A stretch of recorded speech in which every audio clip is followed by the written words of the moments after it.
My name is Hannah Scott.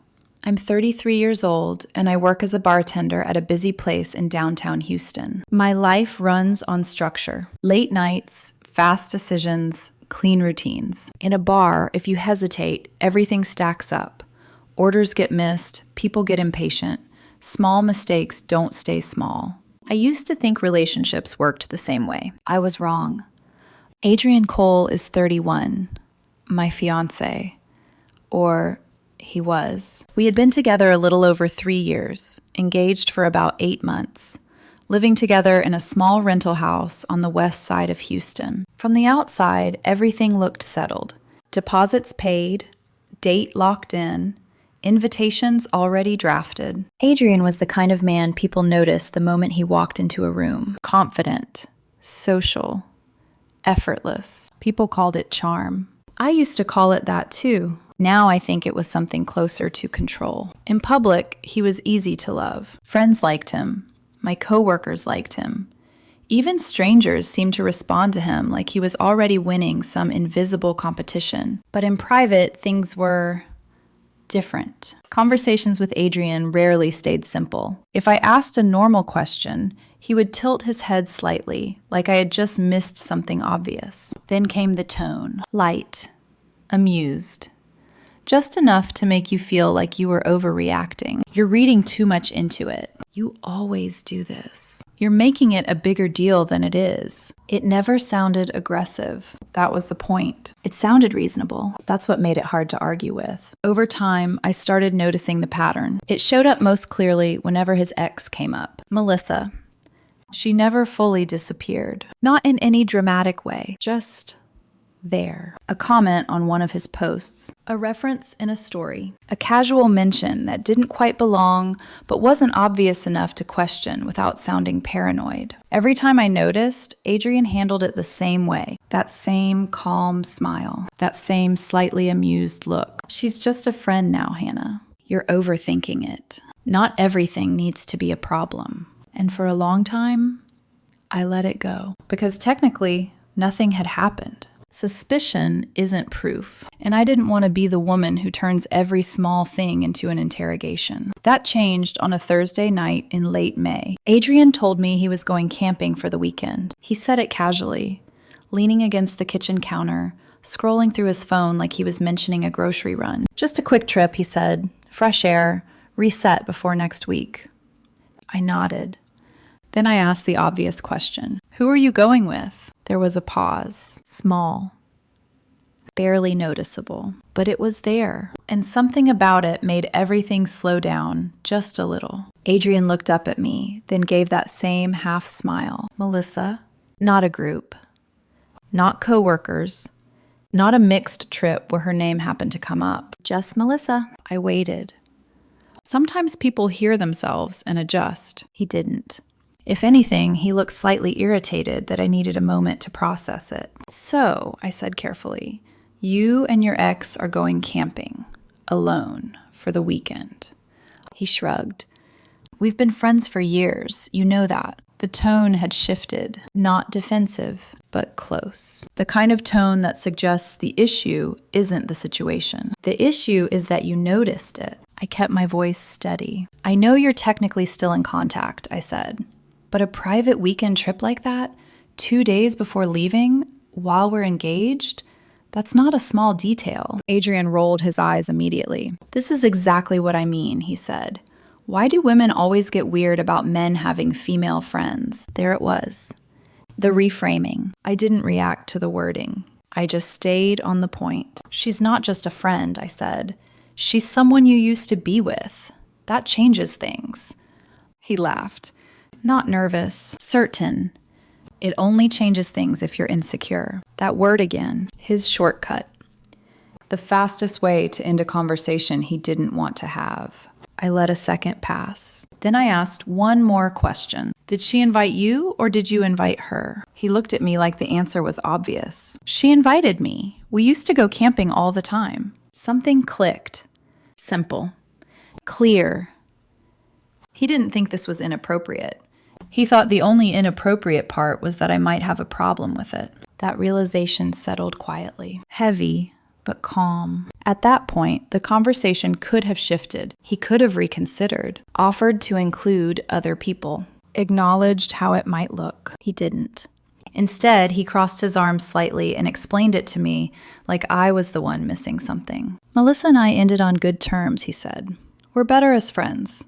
Adults can stay friends with their exes. It's not complicated. I nodded slowly. Being polite with an ex is normal, I said. Seeing them occasionally is normal. Even grabbing coffee wouldn't be strange. I paused. This isn't that. He sighed. Exaggerated. It's camping, Hannah, not a honeymoon. I didn't raise my voice. I didn't accuse him of anything. I'm just saying most people wouldn't love that setup, I said. He locked onto one word. Love, he repeated. So now I need permission to see my friends? There it was again. Expand the situation. Make it about control. Avoid the actual point. It's not about permission, I said. It's about respect. Boundaries. I met his eyes. If I told you I was spending a weekend alone with a man I used to date, would you really be fine with that? He didn't hesitate. That's different. How?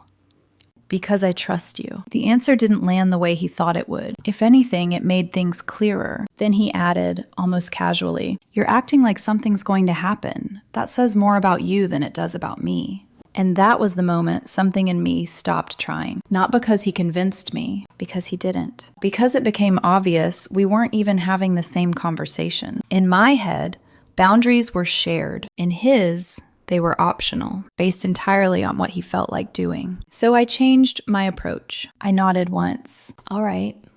He blinked slightly. All right, he repeated. Yeah, I said.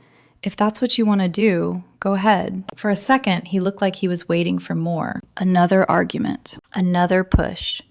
When it didn't come, his posture relaxed. The conversation ended right there, and that said everything. He didn't want understanding. He wanted resistance. Because resistance meant he could win. Without it, there was nothing left to prove. The next afternoon, he packed his bags. Camping gear. Clothes. Boots he barely used anymore. Everything about it looked normal, routine. Right before he left, he paused at the door and looked back at me. You really should work on that jealousy thing, he said.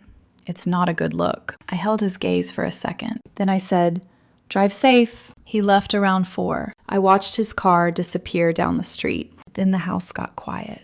And for the first time since the conversation, I wasn't confused anymore. The house stayed quiet longer than I expected. Not peaceful. Just still. Like something had already shifted, but hadn't fully settled yet. I got ready for work the same way I always did. Same routine, same timing, same muscle memory guiding everything from my clothes to the drive downtown. At the bar, Friday nights don't leave room for personal thoughts. Too loud. Too fast, too many people needing something at the same time, orders stacking, music cutting through conversations, glasses clinking nonstop. For a few hours, I didn't think about Adrian at all, and that almost felt like relief. It was close to 2 a.m. when I finally got home. The house greeted me the same way I left it, quiet, too quiet. Out of habit more than anything else, I sat down at the kitchen table and pulled out my phone. Notifications lit up the screen, not messages, social media. Adrian had already posted something. I stared at it for a second before opening it. It was a photo of a campfire. 2 chairs positioned side by side, trees surrounding them, dark sky overhead, soft glow from the flames. Nothing dramatic. Just enough to look intentional. Just enough to tell a story without saying it directly. But the caption, that was the part that mattered. Why do women get jealous when men have female friends? Insecure much? I read it once, then again, slower. The words didn't change, but the meaning settled differently each time. It wasn't just the message. It was the timing. He had been gone maybe 6 hours. 6 hours. And he had already decided to turn something private into a public statement. Not just public.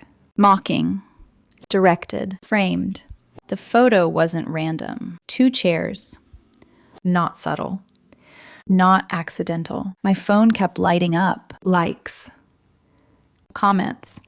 A couple of mutual friends had already responded. One of them wrote, "People really need to stop being controlling in relationships." Another added a laughing emoji. That was the moment something inside me went completely still. Up until then, there had been a small part of me, quiet, persistent, asking if I was overreacting, if maybe I had read too much into it, if maybe this was just one of those situations that looked worse than it was. That post ended that completely. This wasn't misunderstanding. This wasn't poor communication. This was deliberate. He wasn't just ignoring my perspective. He was rewriting it, turning me into a stereotype, making me the problem, and doing it where other people could see it. I didn't comment. I didn't like it. I didn't message him. I didn't call. Instead, I closed the app, set my phone down, and opened my laptop. There was no rush, no spike of anger, no need to react. Just clarity, clean, simple, final.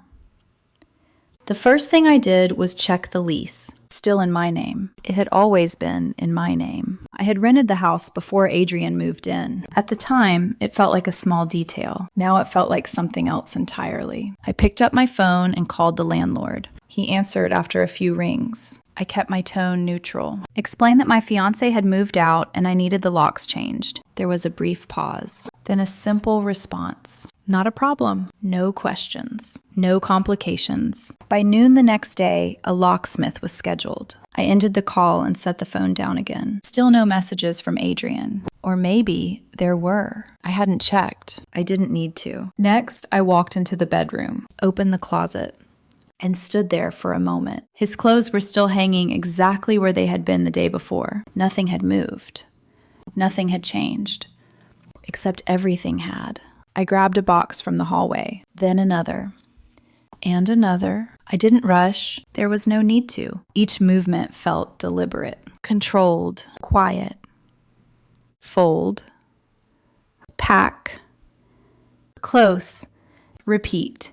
Shirts first, then jeans. Shoes lined carefully at the bottom of another box. Bathroom items. Kitchen things he had bought. Small decorations he insisted on adding to the living room. Piece by piece, his presence in the house became something physical. Contained. Defined. Removable. I didn't mix anything. Didn't throw anything in carelessly. Everything stayed organized. Respectful. Just no longer mine to live with. By early afternoon, the spare room was filling up. Boxes stacked neatly along the wall. Clothes. Shoes. Random things that used to feel shared, now just items. Around that time, my phone started ringing. Adrian. The name flashed across the screen. I looked at it for a second, then turned the phone face down. It stopped. Started again 10 minutes later, then again, and again. I didn't pick up. Not once. If he wanted to spend the weekend making statements online, he could also sit with the consequences of them without an audience. By mid-afternoon, I moved on to the next step, the wedding. I sat at the kitchen table again, opened my laptop, and pulled up the venue information. The deposits were already paid. Most of that money was gone. I knew that. But letting it continue would cost more, financially, emotionally, time. I called the coordinator. She answered with that same cheerful tone she always used. I told her the wedding was canceled. There was a pause. Surprise! Then professionalism. She confirmed the cancellation, went over the details, explained what could and couldn't be refunded. I listened. Took notes, agreed, ended the call. Then the caterer. Same conversation, different voice. Then the photographer. Another version of the same outcome. By late afternoon, it was done. Completely. Every part of it. Gone. While Adrian was still somewhere in the woods, sitting by a fire, posting captions, living in a version of reality where none of this mattered. My phone kept lighting up, missed calls stacking, one after another. The pattern didn't change. Call, pause, call again. I ignored all of them until I realized there was one conversation I wasn't going to avoid. Not because I owed it to him, but because it made things cleaner. His parents. They had been part of the wedding planning. Flights. Plans. Expectations. It was better they heard it directly, not through a post, not through him. I scrolled to his father's number and pressed call. He answered quickly. Hannah? His tone was normal, unaware. Hi, I said. I just wanted to let you know the wedding is canceled. Silence. Not long, but enough. Then, what happened? I kept it simple, calm, clear. I explained the trip, the post, the decision. No emotion, no exaggeration, just facts. Another pause, longer this time, then a quiet exhale. I understand, he said. No argument, no defense, just acceptance. He told me he appreciated me telling him directly, that he would talk to Adrian when he could. We ended the call shortly after. When I set my phone down again, there were already more missed calls waiting. This time, when it rang again, I picked up. The line connected, and Adrian started talking immediately. Where are you? Why aren't you answering? Why is my dad texting me about the wedding? His voice wasn't worried. It was irritated, like something had interrupted his weekend. I let him finish. Then I spoke. Yes, the wedding is canceled. Silence. Sharp. Confused. What are you talking about? I explained. Everything. The post. The trip. The decision. Simple. Direct. No space for interpretation. His tone shifted almost instantly. You're seriously blowing this out of proportion. I didn't respond to that. I kept going. I changed the locks, I said. Your things are packed. The venue, catering, and photographer have all been canceled. The silence that followed was different, heavier. Then, you changed the locks? Yes. Hannah, are you serious right now? Yes. You can't just decide something like this because you're jealous. There it was again, that word.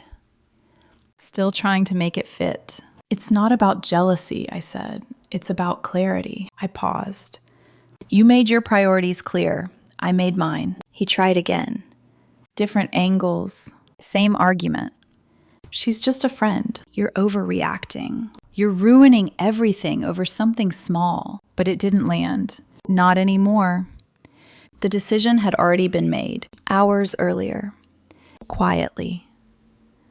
Completely. When he finally paused, I added one last thing. Your boxes are in the spare room. You have 2 weeks to arrange pickup with the landlord. Then I ended the call and blocked his number. The house went quiet again, but this time it felt different.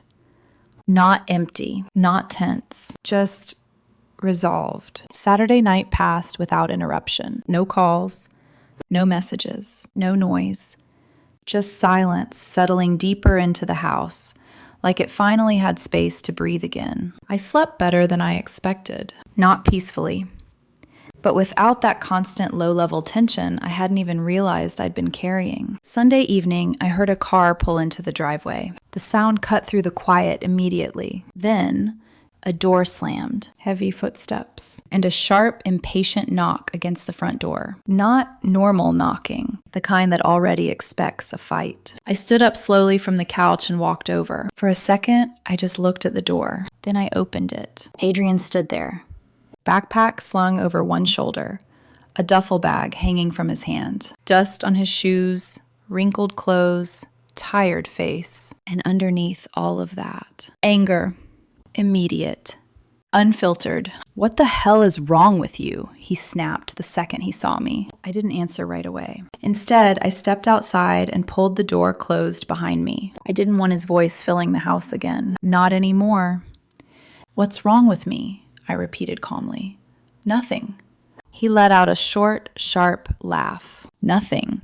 You cancel the wedding, change the locks, call my parents while I'm gone, and that's nothing? It's exactly what I told you on the phone, I said. That wasn't a conversation, he shot back. That was you making decisions like I don't exist. I held his gaze. You made your decision first. His expression tightened. Oh my God, this again, he said. I went camping with a friend. With your ex, I corrected. He rolled his eyes immediately. Here we go. He tried to move past me toward the door. I need to get my stuff. It's already packed, I said, stepping slightly to block the way. That stopped him. What? Everything's in the spare room. He stared at me for a second, like he was trying to figure out if I was serious. Then he pushed the door open and walked inside. I followed a few steps behind. He stopped halfway down the hallway. The spare room door was open. Boxes stacked neatly along the wall. Clothes. Shoes. Storage bins. Everything. Organized. Complete. For a moment, he didn't say anything. He just stood there, looking at it. Then he turned around. You actually went through all my things while I was gone. Yes. And you think that's normal? I think it's necessary. That answer didn't sit well with him. This is insane, Hannah, he said, his voice rising. You're acting like some jealous psycho because I spent a weekend with a friend. I didn't react to the insult. Didn't need to. I told you already, I said. This isn't about having friends. Then what is it about? He challenged. Respect, I said simply. He scoffed. Respect? You call this respect? Canceling a wedding without even talking to me first? I did talk to you, I said, on Thursday, in the kitchen. His jaw tightened. That wasn't a real conversation. It was enough. He shook his head, pacing slightly now. You're throwing away 3 years over nothing. It's not nothing. It is nothing, he insisted. You just couldn't handle it. I didn't argue, didn't raise my voice. I just walked past him into the spare room, picked up the nearest box, and carried it toward the front door. He followed immediately. You're seriously doing this right now? Yes. I opened the door and stepped outside, placing the box carefully on the driveway next to his car. Then I turned and walked back inside. He was standing in the hallway, watching me. You're going to regret this, he said. Maybe, I replied, but not today. That seemed to hit something, not because of what I said, because of how I said it. Calm, certain, done. He tried again. Different angle, same tone. You're blowing this way out of proportion. No response. You're acting like I cheated on you. Still nothing. All I did was go camping. I picked up another box, walked past him, out the door, set it next to the first, back inside. The pattern continued, steady, uninterrupted. Each trip quieter than the last, each movement more final. He stopped trying to argue after a while, not because he agreed, because it wasn't working. The usual tactics, the reframing, the dismissiveness, the pressure, none of it was landing. For the first time since I'd known him, he didn't control the direction of the conversation because there wasn't one, just action. By the time I carried out the third box, the stack in the driveway was starting to take shape. Clothes, shoes, a bin with his things from the bathroom, a small bag with his toiletries, fragments of a life that had felt shared, now separated into pieces. He leaned against the wall, arms crossed, watching. The anger was still there, but something else had crept in. Confusion, maybe even disbelief. This wasn't how it usually went. There was no escalation, no emotional reaction for him to push against, just completion. When I came back inside for the last box, he didn't say anything, just followed me quietly. I lifted it, carried it out, set it down. Then I stepped back toward the door. That's everything, I said. He looked at the pile, then at me. You're really ending it like this? Yes. For a second, it looked like he might start again. Another argument. Another attempt. Instead, he walked over to the nearest box and shoved it into the back seat of his car. Harder than necessary. Still angry.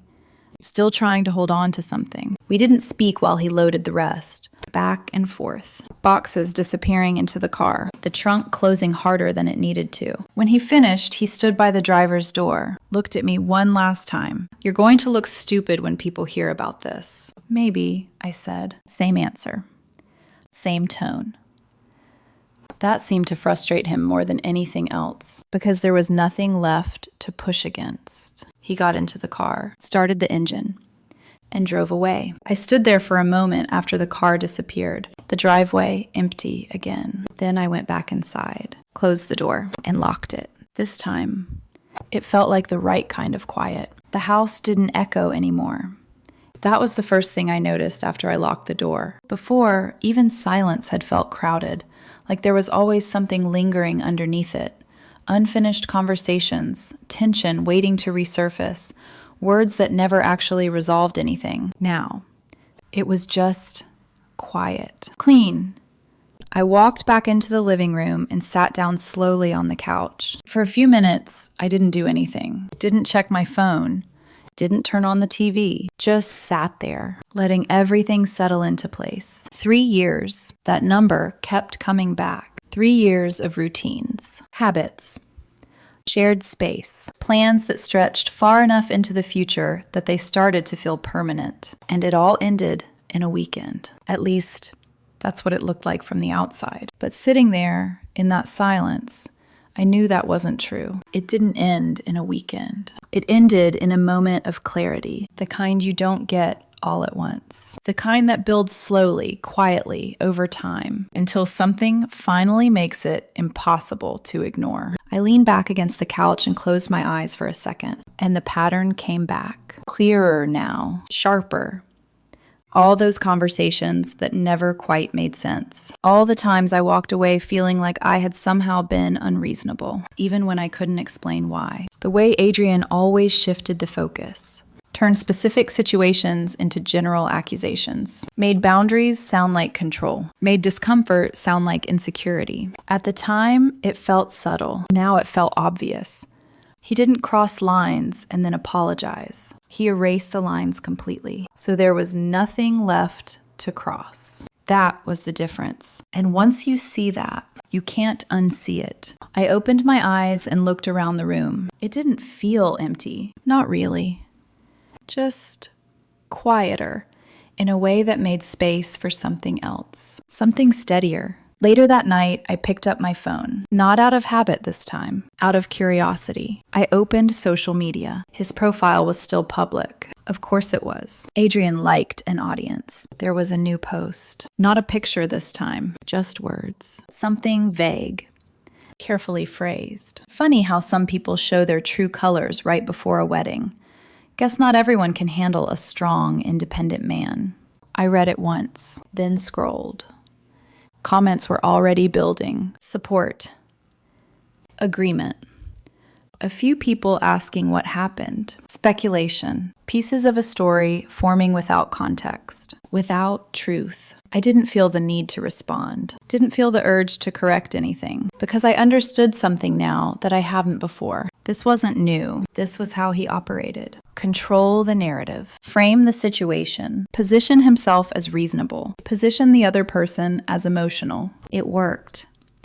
Most of the time, because people only see what's presented to them, not what happens behind it. I closed the app. Set the phone down. And that was the last time I looked at anything he posted. The next morning came like any other. Alarm. Coffee. Routine. I got ready for work without thinking about him, not deliberately avoiding it, just not there. At the bar, everything moved the same way it always did. Orders, noise, movement. People coming and going without noticing anything beyond their own conversations. A couple of coworkers asked about the wedding, casually. The way people do when they expect good news. I kept it simple. It's off. They paused. Surprised. Asked if I was okay. I am, I said. And I meant it. No long explanations. No details. Just the truth. Word travels quickly in places like that. By the end of the night, a few more people knew. By the end of the week, most of them did. Some had heard his version. Some hadn't. It didn't really matter. I didn't try to correct anything. Didn't feel the need to defend myself. Because the version of the story that mattered was the one I lived. And I didn't need anyone else to agree with it for it to be real. A few days later, one of my friends mentioned that Adrian had been telling people I had a jealousy problem. I nodded. That makes sense, I said. They looked at me, confused. That doesn't bother you? I thought about it for a second, then shook my head. No, because it didn't. Not anymore. If someone believed that expecting basic respect from your fiancé made you insecure, Then we weren't speaking the same language anyway, and I wasn't interested in translating anymore. That night, when I got home, I sat in the same spot on the couch. Same room, same quiet. But it felt different. Not because something had changed externally, because something had settled internally. For a long time, I thought relationships worked like systems. You identify the issue, you adjust.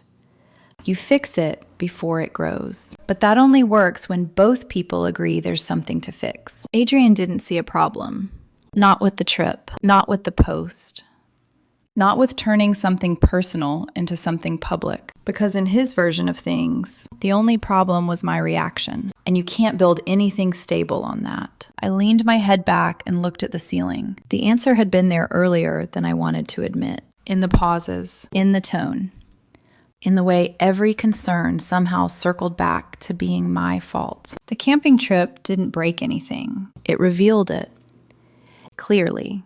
Completely. And once that happens, there's nothing left to negotiate, just something left to decide. I made my decision, quietly, completely. And for the first time in a long time, I didn't question it.